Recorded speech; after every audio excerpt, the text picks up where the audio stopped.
안녕하세요. 오늘도 사연살롱을 찾아주셔서 감사합니다. 저는 결혼한 지 3년차 회계사로 일하고 있는 여성입니다. 사회로 나와 적지 않은 경험들을 하면서 사람을 첫인상으로만 판단한다는 게 얼마나 오만한 일인 줄 깨달았으면서도 가끔은 첫 만남부터 쎄한 기분이 드는 사람이 있더라고요. 사회생활이거나 개인적인 인간관계 속에서 그런 사람을 만났다면 최대한 피할 수 있는 데까진 피해본다거나 관계를 서서히 멀어지게 한다던가 어떤 방법을 썼을 거예요. 하지만 그런 사람을 곧 가족이 될 관계로 만난다는 생각은 해본 적이 없었어요. 그런데 그런 일이 실제로 일어나기도 하더군요. 불행 중 다행이라면 남편과 피로 이어진 가족들은 아니었다는 점이랄까요. 시댁에 인사간 첫날 처음 만남부터 쎄하다는 기분이 든 사람은 다름 아닌 형님이었어요. 겉모습만 봐도 저하고는 완전히 정반대인 사람이었죠.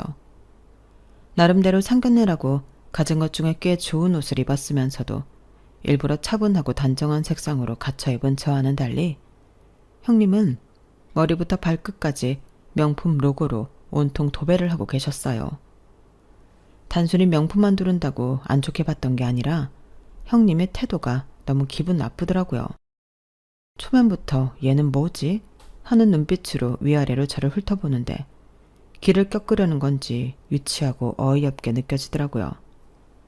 그래도 처음이라 낯가린다고 그런 걸 제가 오해했을 수도 있으니 애써 기분 탓이지 싶어 인사를 했어요. 안녕하세요. 처음 뵙겠습니다. 아, 네. 그런데 돌아오는 대답이 퉁명스러운 단답이니 저도 사람인지라 살짝 짜증이 나더군요. 어차피 중요한 건 시부모님이지 형님은 아니니 그냥 모른 척 넘어가자 싶었죠. 우리 엄마 아빠가 사람 보는 눈이 까다로워서 걱정이네. 그래도 당신은 잘할 거야. 그러게 잘해야 하는데. 남편이 처음 겁졌던 것과는 다르게 오히려 시부모님은 저를 반갑게 맞이해 주셨어요. 그래도 말씀이 많으신 편은 아닌지라 저와 남편이 대화를 이끌어가느라 조금 애를 먹었죠. 그런데 웬걸? 모른 척 하려던 형님은 말수가 많아도 너무 많더라고요. 시부모님이 워낙 말수가 적으시니 어쩔 수 없이 형님과 대화하는 꼴이 됐어요. 그런데 어쩜 그렇게 말 한마디 한마디가 제 마음을 건드리는지 사회에서도 이런 사람 본 지는 오래돼서 그런지 참 당황스러울 정도였죠. 저는 우리 예비동서에 대해 잘 몰라서 궁금한 게 좀 많네요. 질문이 많아도 이해해줘요. 네, 괜찮아요. 편하게 물어보세요. 동서도 알겠지만 우리 시댁이 좀 대단하잖아요. 아버님도 고위직 공무원이셨고 어머님도 변호사셨으니까요. 그런데 동서 옷차림을 보니까 생각보다 검소한 것 같아서.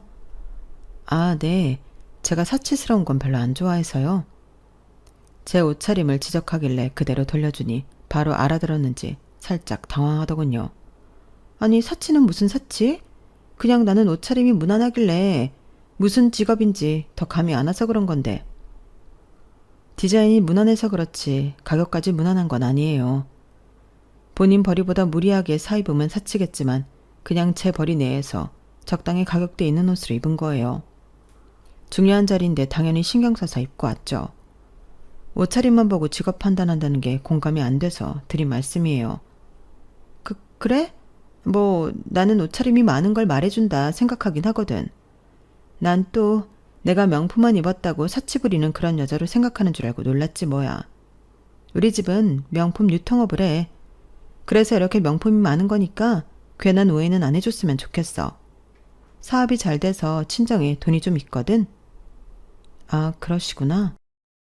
근데 동서는 무슨 일해? 옷 가격이 비싸다니까 궁금해지네? 네, 저는 세무사 일을 하고 있어요. 어머, 정말? 뭐 그래도 사회적으로 인정받는 직업이네. 하긴 안 그랬으면 우리 어머님 아버님께서 어떻게 며느리로 인정했겠어. 그럼 친정 부모님 뭐 하셔? 두 분 다 일은 하셨나? 아빠는 동네 슈퍼를 오래 운영하셨어요. 아직도 하고 계시고요. 엄마는 지금은 관두셨지만 어렸을 때 학습지 교사 일을 하셨어요. 뭐 슈퍼? 학습지 교사? 어머. 갑자기 혼자서 큰 소리를 우는 형님 때문에 순식간에 분위기가 쎄해졌어요. 내내 별 말씀 없으셨던 어머님도 보다 못해 한마디 던지시더라고요. 예, 뭘 그렇게 웃니? 지금 웃을 이야기는 하나도 안 했다. 부모님 얘기 물어보고 그렇게 웃는 법이 어딨니? 큰 실례다.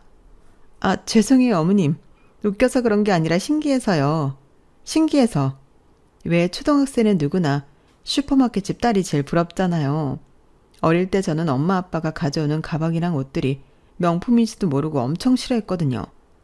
맨날 집만 꽉 차지하는 것 같고. 하긴 명품이 어릴 때 뭔지 알긴 했겠어요? 그냥 슈퍼에 가면 아이스크림 공짜고 과자 공짜고 게임기도 실컷 할 수 있는 슈퍼집 딸미가 제일 부럽죠. 우리 동서 어릴 때 친구들한테 인기 되게 많았겠어. 네, 맞아요. 어릴 때야 뭐 명품 보고 알아보나요. 진품인지 가품인지도 모르는 거고. 슈퍼집 딸들 인기 많은 거 형님도 아시는구나. 형님 때도 그러셨나 봐요. 부러워하는 척 은근히 저희 집안을 까내리려는 게 눈에 보여 얄미워서 저도 똑같이 반격했어요. 저에 대한 견제와 적개심을 숨기려는 노력조차 안 하는 것 같아 저도 굳이 잘 보일 필요 없겠다는 생각이 들더라고요. 어머님 아버님 눈치가 안 보였다면 거짓말이겠지만 누가 봐도 가만히 있는 저를 기분 나쁘게 툭툭 건드리는 건 형님 쪽이었으니 나쁘게 보셔도 어쩔 수 없다는 각오로 그랬죠. 나이 차이가 좀 있어 보여 일부러 그쪽까지 건드리니 혼자 얼굴이 벌개지시더라고요. 그 다음부터는 기분이 팍 상했는지 아무 말도 안 하고 식사에만 집중하더군요. 그제서야 제 속이 다 시원했죠.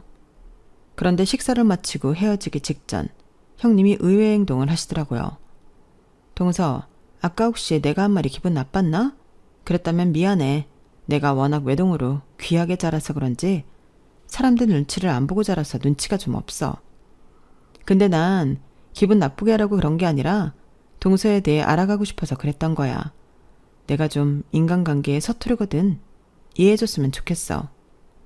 아니에요, 형님. 저도 괜히 친정 얘기까지 하시니까 욱해서 안 해도 되는 말까지 한 것 같네요. 오늘 처음 뵙는 자리니까 더 조심했어야 했는데 죄송해요. 아니야, 나도 아차 싶더라고. 내가 좀 친하게 지내는 사람이 많지도 않고 그래서 그런 거니까 너무 기분 상하지 말고 앞으로 잘 지내보자. 네, 좋아요. 먼저 이렇게 말씀해 주셔서 감사합니다. 아, 그래서 말인데 동서 전화번호 좀 줄 수 있어? 네? 전화번호요?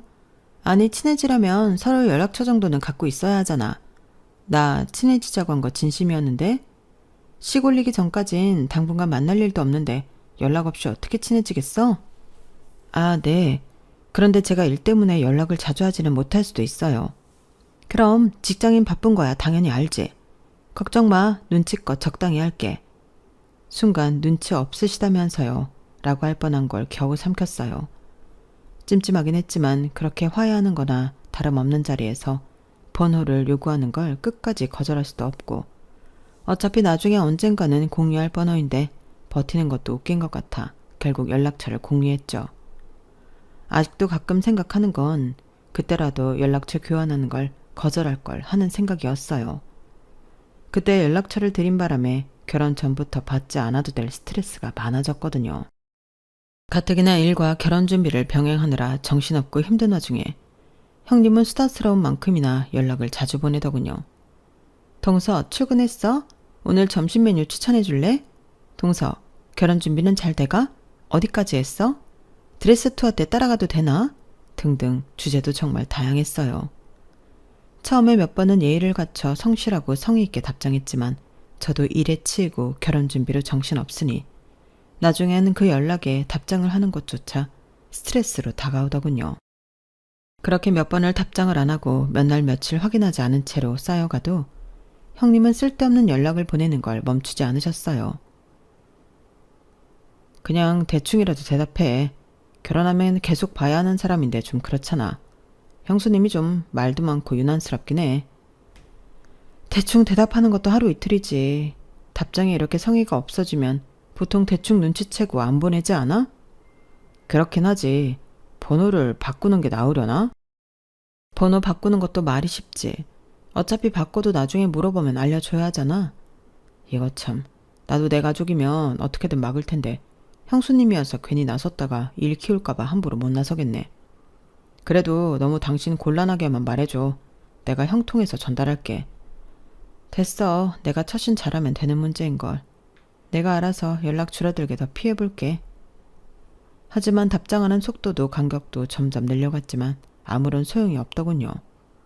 문자를 답장하지 않으니 급기야는 전화까지 오기 시작했어요. 동서, 아무리 바빠도 진짜 너무한 거 아니야? 그래, 내가 그동안은 동서 어떻게든 이해해보려고 했어. 근데 읽어놓고 답장 안 하는 건 좀 그렇지 않아?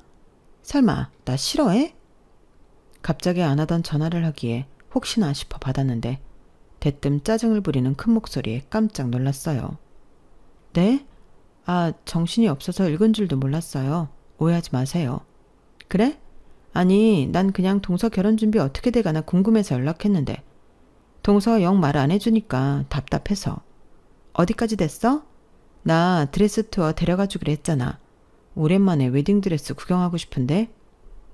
형님, 죄송하지만 드레스 투어는 다 끝나고 셀렉도 마쳤어요. 뭐? 내가 그렇게 노래를 불렀는데 왜 나 안 불렀어? 에이, 아무리 그래도 어떻게 번거롭게 시간 내서 오시라고 하겠어요. 저도 언니가 있어서 언니한테 부탁했어요. 뭐? 그래? 참나. 그럼 예단 예물은 어쩌기로 했어? 그거라도 좀 같이 골라줄까?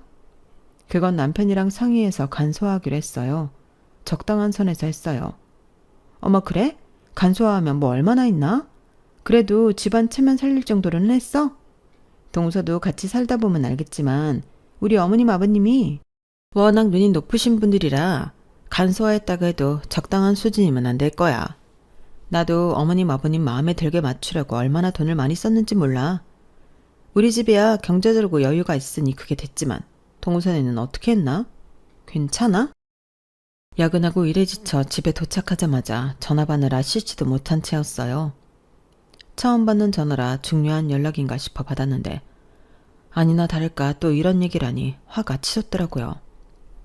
형님, 저희 결혼 준비에 일일이 관심 가져주는 거 참 감사하긴 한데요. 시부모님은 알아도 남편이 더 잘 알지 않을까요? 너무 걱정 마세요. 그렇게 하나하나 걱정이 태산이시니 준비하는 저희보다 형님이 더 스트레스 받으실까봐 걱정되네요. 응?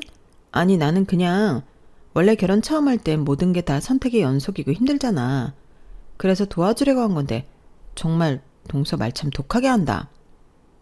사람 속은 긁을 만큼 긁어놓고 순진한 피해자인 척하는 걸 보니 더 상대하지 말아야겠다는 생각만 들더군요. 어차피 이렇게 된 거 못을 확실하게 박아야겠다 싶었죠. 형님, 말씀은 감사하지만 남편이랑 상의해서 잘 해내고 있으니까 더 이상 이런 관심은 안 주셔도 괜찮을 것 같아요. 오히려 바쁜 와중에 너무 연락을 자주 하시니 저도 답장을 일일이 하기가 힘들고 버거워서요. 그런 사적인 연락은 적어도 식 다 끝나고 여유 있을 때 해주시는 게 서로한테 좋을 것 같아요. 그래, 나도 이번에야 동서 마음 제대로 알았어. 결혼하기 전까진 모른다 이거지? 그래, 그럼 결혼하고 연락하자고? 그렇게 강하게 말하니 그제서야 말이 먹히는 건지 형님이 한 발 물러나더군요. 자존심이 크게 상한 듯한 목소리지만 더 이상 제가 고통받지 않으려면 어쩔 수 없다고 생각했어요. 차라리 조금 사이가 멀어지는 게 편한 성격이라고 생각했거든요. 형님은 그 이후로 결혼식까지 일절 연락하지 않으셨어요. 그래도 형수님이 혹시나 또 연락하실까 걱정했는데 의외로 그러시진 않네. 그러게. 근데 그렇게까지 말씀드렸는데 계속 연락 올 만큼 자존심이 없진 않으시겠지? 하긴 형님의 연락이 끊긴 후 다시 평화가 찾아왔어요. 사람 신경을 긁는 그 지긋지긋한 연락만 없어도 훨씬 살 것 같더라고요. 그 일 외엔 결혼 과정은 별다른 잡음 없이 순탄하게 흘러갔어요. 시간이 꽤 지나고 나니 마음이 약해졌는지 그때 그렇게 날 세워서 말한 게 좀 죄송스러운 생각도 생기더라고요. 그때 받았던 스트레스를 생각하면 다시 가까워져야겠다는 생각은 절대 안 들었지만 그래도 아직까지 저만 보면 불편한 티를 내며 피하는 형님을 볼 때마다 마음이 좋지는 않더라고요. 그래서 신혼집에 어머님 아버님을 초대해서 대접할 때 아주버님과 형님도 같이 초대했어요. 일부러 제가 직접 형님께 전화드려서 초대를 했어요. 어머, 동서가 웬일이야? 먼저 연락을 다 주고 사적으로 연락하는 거 엄청 싫어하잖아. 그때는 제가 너무 예민했어요, 형님. 다름 아니라 다음 주 주말에 어머님 아버님 모시고 집들이 하려고 하더거든요. 그때 형님이랑 아주버님도 오시면 좋을 것 같아서요. 그래? 그럼 가야지. 알겠어. 집들이 일주일 전쯤부터 남편과 상의해서 식재료들을 사고 손님들이 머무르기 편하게 집을 꾸몄죠. 집들이 당일날 음식을 준비하고 식탁을 예쁘게 세팅하고 있는데 시댁 식구들이 도착했어요. 오셨어요? 그래. 아유, 참 신혼집도 예쁘게 잘 해놨네. 보기 좋다. 정말요? 감사합니다, 어머님, 아버님. 오신다고 열심히 꾸몄는데 보람이 있네요. 무뚝뚝한 시부모님께서 아낌없이 칭찬을 해주셔서 분위기가 한참 좋을 때였어요. 대뜸 형님이 찬물을 끼얹더군요. 아, 어머님도 참. 저런 인테리어 소품은 딱 봐도 요즘 유행하는 중저가 브랜드 할인 코너에서 파는 느낌이잖아요. 이런 거 몇 개 빼고는 거의 거기서 기본형으로 맞춘 것 같은데? 맞지, 동서? 내가 가구를 좀 볼 줄 알거든. 그런 것도 있고 수입 가구도 있어요. 한두 개만 그렇게 보고 판단하시는 거 보니까 그렇게 가구 볼 줄 아시는 건 아닌 것 같은데요. 참, 잘 지내보자고 초대한 집들이라 잘해드리고 싶었는데 오자마자 시비를 거니 안 받아칠 수가 없겠더라고요. 형님 역시 제가 이렇게 나올 줄은 몰랐는지 얼굴을 붉히셨어요. 그래? 하긴 뭐 요즘은 카피폼이 너무 많으니까 구분하기가 좀 어렵긴 하네. 근데 이왕 가구 맞추는 거 다 수입으로 하지 그랬어. 이런 가성비 브랜드는 오래 쓰지도 못하고 금방 망가져버려. 우리 결혼할 때 친정에서 가구는 다 수입 가구로 맞춰줘서 아직까지도 너무 튼튼하게 오래 쓰고 있거든. 아, 혹시 동선의 친정에서는 그렇게까지 다 맞춰줄 형편은 안 돼서 그러셨나? 해달라고 하면 무리해서라도 해주셨겠죠. 그런데 굳이 그러고 싶지 않았네요. 저랑 남편 힘만으로도 충분히 잘 살 수 있는데 결혼도 한마당에 친정이 못하러 그렇게 손을 벌려요. 시댁한테도 마찬가지고요. 글쎄, 동서도 여유 있는 집에서 컸으면 그런 생각 못할 텐데 능력도 능력인데 친정에서 받을 수 있는 지원은 그거랑 또 별개거든. 맞다, 어머님. 오늘도 명품 가방 하나 가져왔어요. 어머님한테 너무 잘 어울릴 것 같은 예쁜 가방이더라고요. 루이비통 거예요. 형님이 갑자기 쇼핑백을 가져와 어머니께 열어보라고 권유하더라고요. 쇼핑백 안 명품 로고가 박힌 박스를 여니 가격대가 어마어마한 명품백이 나왔어요. 아, 무슨 또 이런 걸 챙겨왔니? 사돈 거덜나겠다 거덜나겠어. 에이, 아니에요. 오히려 어머님 갖다 드린다고 하면 좋아하세요. 가방 어떠세요? 너무 이쁘죠? 요즘 어머님 연세에는 이 디자인이 제일 잘 나간다고 해서 가져왔어요. 그래, 너무 예쁘고 고맙기는 한데 한두 푼 하는 게 아니다 보니 너무 미안해서. 네가 그동안 갖다 준 가방도 다 못 들고 다니는데. 어머, 하긴 제가 그동안 너무 가방으로 많이 들었나 봐요. 신발도 있고 다양하게 있으니까 다음에는 다른 걸로 가져와 볼게요. 됐어. 다음부터는 빈손으로 와도 괜찮아. 매번 부담스러워 어쩌니? 그래도 어머님이 잘 메고 다녀주시면 그걸로 충분해요.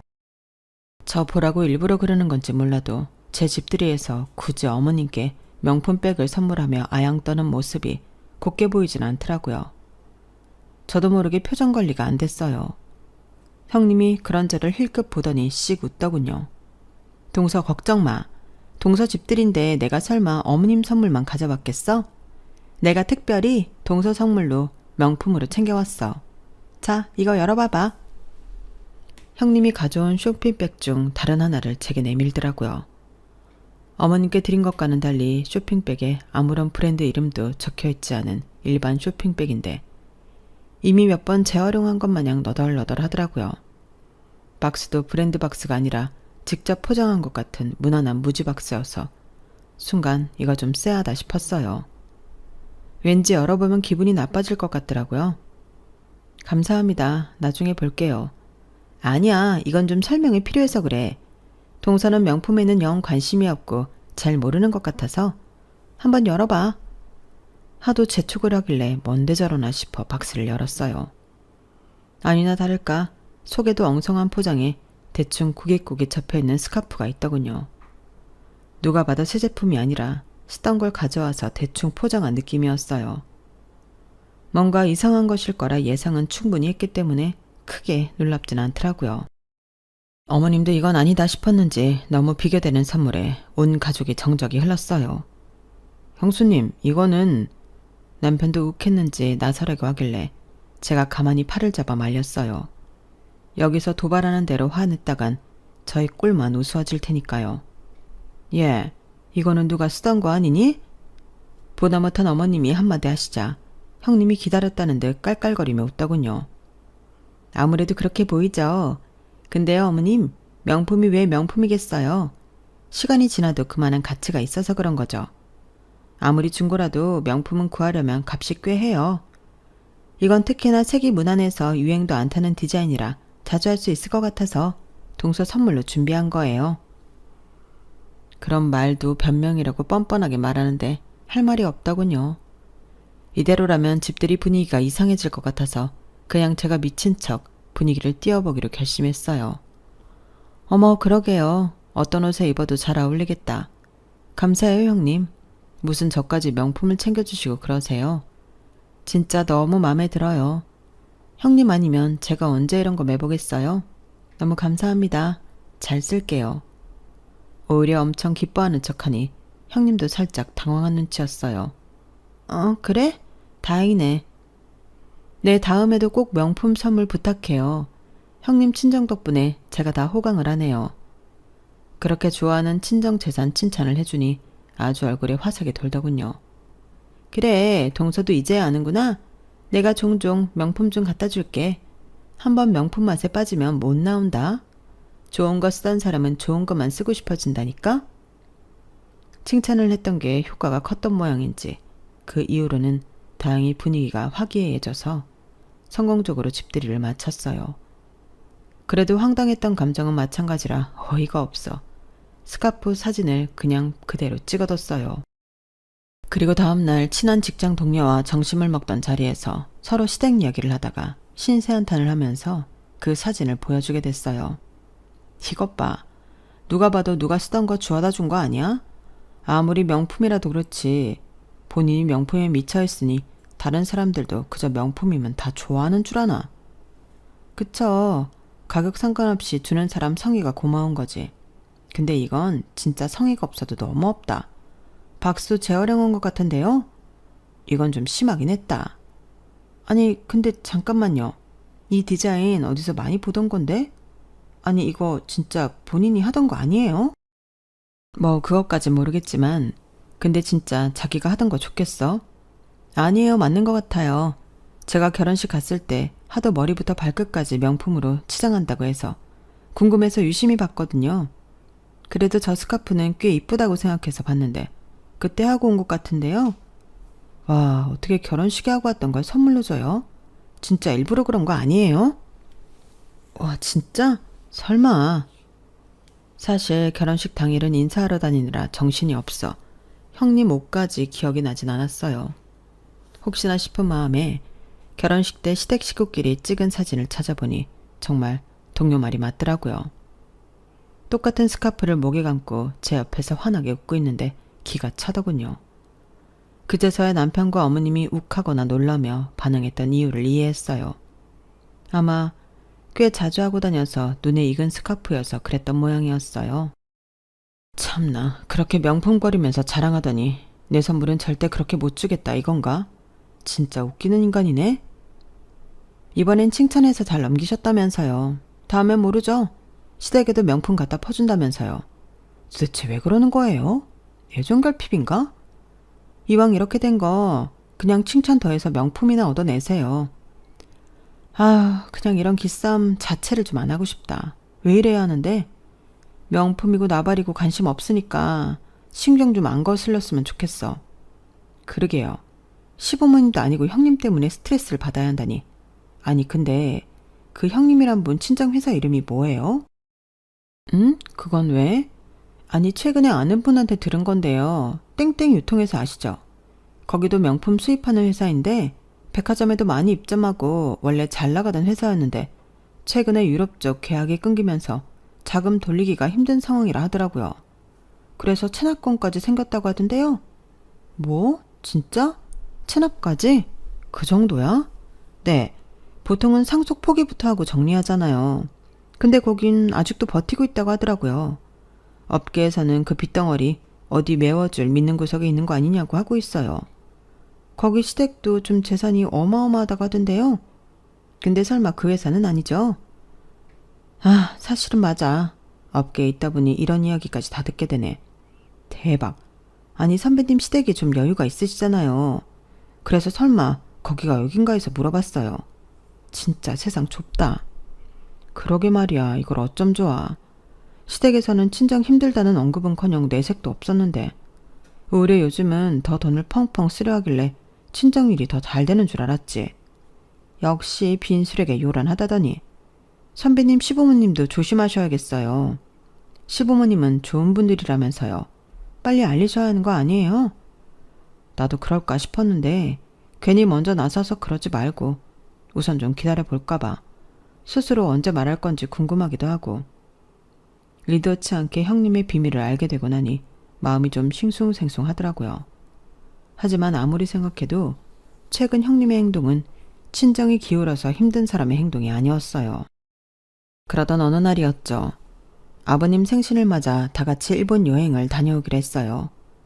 가까운 나라이니 자유여행으로 가기로 해서 웬만한 일정은 남편과 제가 머리를 굴려 시부모님이 좋아하실 만한 합리적인 코스로 짰죠. 저희가 짠 일정인데 어떠세요? 마음에 안 들거나 가고 싶은 곳이 있으면 더 추가해도 좋을 것 같아요. 그래, 남편이랑 한번 보고 얘기해 줄게. 그 후로 일주일이 지나도 별 말이 없길래 그대로 하면 되겠거니 싶어서 숙소와 식당을 차례로 예약해뒀어요. 그렇게 여행을 떠나는 당일 숙소에 도착해서 체크인을 하고 짐을 푸는데 형님이 얼굴을 찡그리더라고요. 어머 세상에, 지금 식구가 몇인데 이렇게 좁은 숙소를 빌렸어? 3일 내내 이런 좁은 방에서 자야 한다고? 편히 쉴 수 있게 각 방 다 있는데 이것보다 더 좋은 방을 원하신 거예요? 저희 모은 금액에서 예산 초과 안 되는 선에서 제일 좋은 방으로 고른 거예요. 아, 무슨 금액 걱정이야. 정 걱정되면 내가 더 내면 되는데. 아무리 그래도 아버님 생신인데 이런 숙소는 좀 난 처음 와본다. 시설도 깨끗하고 방도 쾌적한데 뭐가 문제니? 나는 마음에 든다. 열심히 알아봐준 사람 무한 주지 말아라. 시부모님이 제 편을 들자 표정이 싹 달라지더라고요. 아버님, 저는 그냥 아버님 더 좋은데 해드리고 싶어 그러죠. 동서한테 뭐라 한 거 아니니까 오해하지 마세요. 제 진심 아시죠? 어머님, 아버님? 그러더니 갑자기 캐리어에서 이런저런 명품 선물들을 꺼내오더라고요. 이따가 식사할 때 드리려고 했는데 왔다 갔다 짐 될까봐 미리 드릴게요. 이거 아버님 생신 선물로 가져온 명품 구두예요. 좀 멋들어진 곳 갈 때 이런 구두 한 켤레 있으면 좋잖아요. 아, 이따 식사할 때 신고 가면 되겠다. 이런 구두를 내 나이에 신을 일이 뭐 있다고 불편하기만 하지. 이 구두에 입을 옷도 없다. 그날따라 아버님께서 냉랭하게 구니 형님이 안절부절 못하며 가방 안에서 또 뭘 꺼내오더군요. 그럼 이건 어떠세요? 이건 명품 지갑인데 어머님이랑 커플로 하라고 색상만 다른 걸로 사왔어요. 이런데 돈 좀 그만 쓰라고 하지 않았니? 아우, 돈은 쓰기는 뭘 써요. 저희 집 명품 수입하잖아요. 그냥 아버님 어머님 생각해서 좀 챙겨오는 거예요. 두 분 수준이 있으신데 이 정도 명품은 쓰셔야죠. 형님이 호들갑을 떠는 내내 어머님과 아버님 표정이 묘하게 안 좋으시더라고요. 그래서 식사하러 이동하는 잠깐 사이에 아버님께 슬쩍 다가가 말씀드렸어요. 아버님, 그래도 형님이 아버님 생각해서 가져온 건데 너무 그러지 마세요. 형님이야 워낙 명품을 좋아하니 명품이 최고인 줄 알고 본인이 제일 좋다고 생각하는 걸 준비한 것 같아요. 그래, 우리도 처음엔 그렇게 생각하고 고맙게 받았다만 요즘 좀 이상해서 말이다. 자꾸만 큰아들한테 우리 재산에 대해 꼬치꼬치 묻다가 싸웠다거나 그런 이야기가 들려와서. 사실 우리가 며느리한테 무슨 이런 선물까지 바라겠니? 그저 내 아들이랑 오손도손 잘 살고 우리랑도 잘 지내주면 그만인 거지. 그래, 쟤는 뭔가 처음부터 진심이 안 느껴지고 어떻게든 과하게 해서 우리 환심 사려고 하는 걸로밖에 안 느껴져서 조금 부담스럽더라. 그 이야기를 들으면서 시부모님도 처음부터 뭔가 느끼고 계셨겠구나 싶은 생각이 들더라고요. 시댁에 그 이야기를 말해줘야 하긴 하겠는데 도대체 어떻게 말을 꺼내야 할지 난감했어요. 그런데 결국 형님이 제 뚜껑을 열더군요. 동서, 그렇게 열심히 알아봤다더니 겨우 이런 데 알아본 거야? 세상에, 차 맛이 이게 뭐야. 내가 더 좋은 곳 아는데 지금이라도 거기로 갈까요? 차 맛이 진하고 향긋한데 뭐가 문제니? 앉아서 마시기 시작한 지 얼마나 됐다고 이동을 해. 그러지 마시고요. 이왕 여기까지 온 거 더 좋은 데 가요. 네? 형님은 저와 남편이 열심히 짠 코스를 따르는 척 도착해서는 온갖 트집을 잡아 불평을 늘어놓고는 본인이 아는 곳이 있다며 근처 훨씬 비싼 곳에 데려가더군요. 돈은 돈대로 2번씩 낭비하고 피곤한 시부모님들을 본인 욕심으로 끌고 다니니 온 가족이 지칠 대로 지쳤어요. 그러다 제가 한 달 전부터 대기해서 겨우 예약해 놓은 비싼 코스 요리집에 가는 날이었어요. 이곳은 워낙 유명한 곳이고 비싼 곳이다 보니 형님이 트집을 잡을 일이 없겠다 싶어 나름대로 안심하고 있었죠. 형님 역시 이곳을 알고 있었는지 도착하니 약간 놀란 기색이더군요. 내심 뿌듯해하고 있었는데 메뉴를 고르려고 메뉴판을 펴니 형님이 다시 불평질을 하기 시작했어요. 여기서 제일 유명한 코스가 이 A 코스거든요. 어떠세요? 아, 이렇게 유명한 집은 꼭 직접 와서 먹으면 별로던데. 거기서 갑자기 꼭지가 돌더라고요.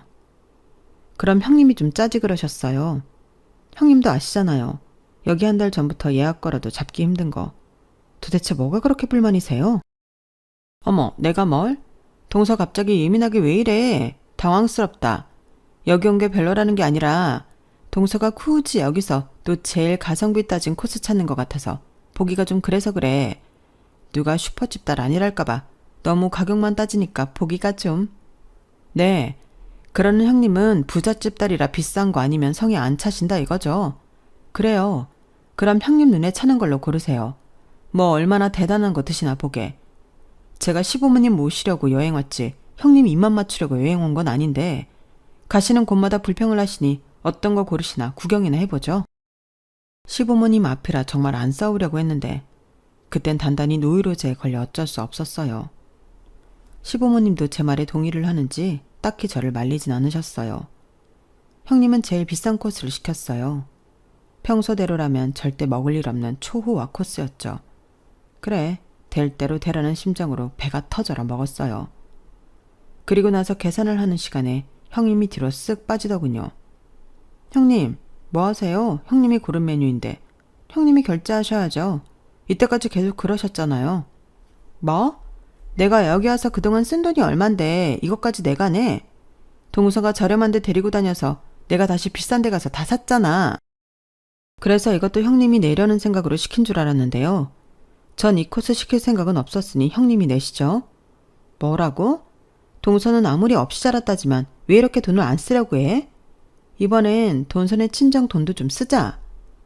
또다시 친정을 건드리니 정말 뚜껑이 열리더군요. 그래서 결국 형님의 비밀을 폭로해버렸어요. 하긴 형님의 회사도 지금 자금맞게 실패해서 체납까지 가셨다면서요.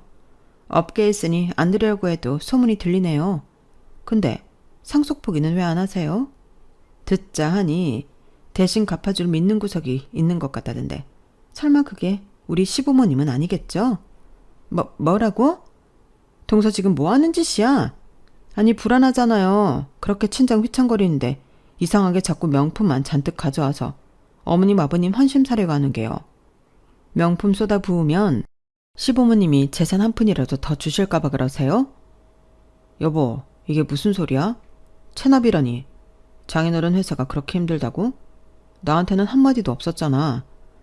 여보, 그게 이야기하자면 좀 길어서. 제가 쏘아 올린 공은 결국 아주버님과 형님의 일로 번졌어요. 아주버님도 이 일에 관해 아예 모르셨는지 서슬이 펄해지셨고 시부모님께서도 적잖이 충격을 받으셨죠. 아버님, 어머님, 생신으로 온 여행인데 제가 홧김에 망쳐버린 것 같아요. 죄송해요. 아니다. 너 아니었으면 저런 일이 있었는지 어떻게 알았겠니? 어쩐지 너무 애가 무리해서 잘 보이려는 모습이 썩 좋아 보이지 않더라니. 늘 친정 잘 나가니 걱정 말라고 해서 이걸 믿어도 되나 불안불안했는데 저런 속사정이 있었을 줄이야. 그나저나 우리 큰아들이 걱정이네. 장인 집에 저렇게 큰 빚이 있는 줄도 몰랐다니. 그렇게 여행 마지막 날은 좋지 않은 분위기에서 끝나버렸어요. 하지만 시부모님은 괜찮다며 저를 토닥여 주시더군요. 죄송한 마음에 몇 주 뒤 시부모님은 서울에서 한번 더 괜찮은 식당에서 남편과 따로 모셨어요.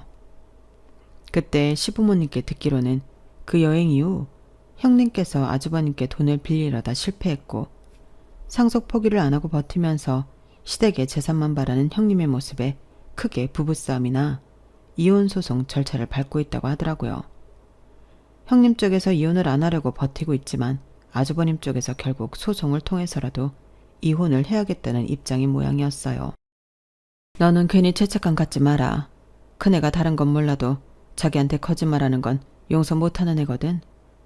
그동안 그렇게 허영심 많이 부렸어도 가정 지켜보겠다고 많이 참아왔는데 그걸 다 빚져서 부린 허영심이라고 생각하니 더 이상 못 참겠더란다. 한시라도 빨리 알게 됐으니 너한테는 고마워하고 있어. 우리도 고맙다. 그렇게 사건은 일단락 되었어요. 처음엔 괜히 그렇게 가족들 앞에서 홧김에 이야기했나 후회했지만 오히려 시댁 식구들이 제게 고마워하니 마음이 한결 편안하더군요. 의도했던 건 아니지만 아주버님이 형님과 이혼을 결심하시는 바람에 시댁에 올 때마다 전과는 달리 불쾌한 일이 줄어들었어요. 오히려 명절마다 분위기는 훨씬 좋아졌어요. 우리도 큰애만 잘 지냈으면 됐다 하고 많이 참아 넘겼는데 우리 집안이랑 맞는 애는 아닌 것 같더라. 차라리 잘 된 거지. 지금은 아주버님도 이혼 정리가 잘 되어 나름대로 잘 지내고 계세요. 그래도 조금은 죄송한 마음이 남아있어 반찬 같은 걸 할 때 많이 해서 아주버님도 챙겨드리고 있어요. 형님은 그렇게 버티더니 결국 상속 포기를 했다는 소식을 들었네요. 본인이 그동안 부려온 허영심을 뒷수습하느라 아주 인생이 힘들어진 걸로 알고 있어요. 그렇게 남의 가정 환경을 들먹이며 남일처럼 굴더니 지금은 그보다 더 힘든 환경에서 어떻게 버티고 있을지 가끔은 저도 궁금해지네요. 여기까지가 제 사연입니다. 저도 제 분수를 잘 알고 열심히 일하며 살아가 보겠습니다. 들어주셔서 고맙습니다. 여러분들도 행복하세요. 여러분, 사연 댓글에 응원과 현명한 조언 부탁드려요. 좋아요와 구독은 저에게 큰 힘이 됩니다. 오늘도 좋은 하루 되세요.